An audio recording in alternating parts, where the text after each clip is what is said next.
In addition to safety precautions like having your pet wear a life jacket, which is discussed in another video, when you're at the shore with your dog, you need to pay attention to what he or she is drinking while you're out having fun.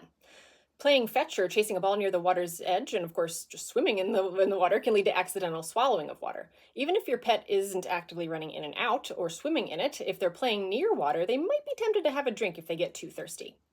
In most cases, a dog may swallow just a few mouthfuls of water, which isn't usually an emergency, though developing diarrhea as a result is pretty common. Quick side note, any ongoing or especially severe cases of diarrhea should definitely be evaluated by your veterinarian.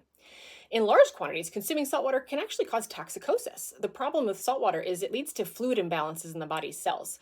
The high levels of salt can cause the water to be pulled out of the blood to try to balance things out, which then can lead to severe vomiting, diarrhea, and dehydration.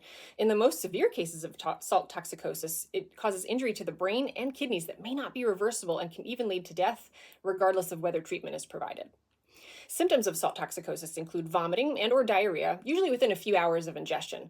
In more severe cases, the dog may suffer from altered behavior, such as seeming confused or lethargic. They might experience general weakness, profuse vomiting and diarrhea, muscle tremors, seizures, and or loss of consciousness. The amount of water needed to reach toxic levels in the body is going to depend on the individual dog and how much they drink. If you suspect your dog has consumed a significant amount of salt water, we recommend seeking emergency care. There's no specific treatment for saltwater poisoning. Rather, the goal is to try to provide supportive care to the body's systems as the salt is processed out over the course of several days. This usually requires hospitalization to give them the best chances.